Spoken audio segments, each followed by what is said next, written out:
All right, everybody, welcome back. I hope you're ready for another deep dive because things are getting interesting with TikTok. Oh, yeah. You've been seeing all this stuff, right? I Yeah. mean, it's hard to miss. It's everywhere. Yeah. A potential ban, the back and forth between governments and the company, Mm, there's a lot going on. lots to unpack.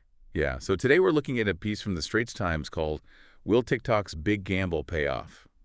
Ooh, that's a good question. Right. Because they decided to, take a risk instead of just selling out to a U.S. company. So Yeah.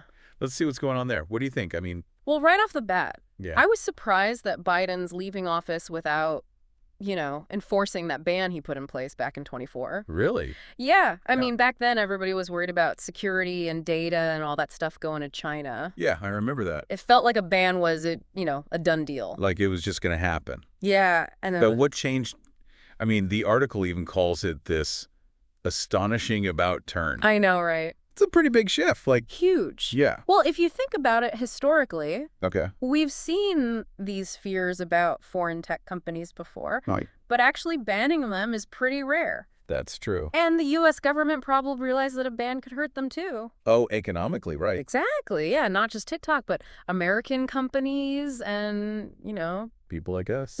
all the users who love TikTok. Right, because so many people are on it now. Millions. Yeah, the article even mentions how public opinion has changed. That's right. What have they found? Well, the Pew Research Center, their data shows less support for the ban these days.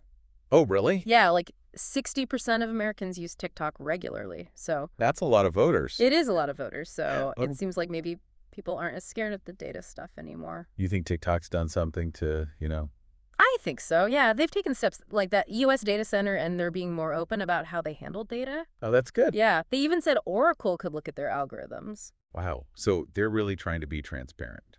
They are. Okay, so maybe people are more comfortable with TikTok, but do you think maybe everyone's just tired of the government? Oh, yeah. Maybe there's some tech regulation fatigue going on. Mhm. For sure. I can see that. But I bet this shift in public opinion, it's got to be influencing the politicians too. Of course.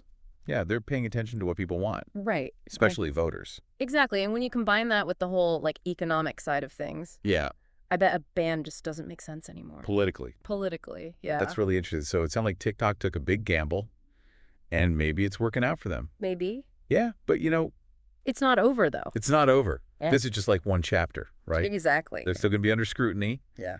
and who knows what will happen to the government. Things change all the time. Oh, yeah, for sure. This whole thing makes you think about the bigger picture too. For sure.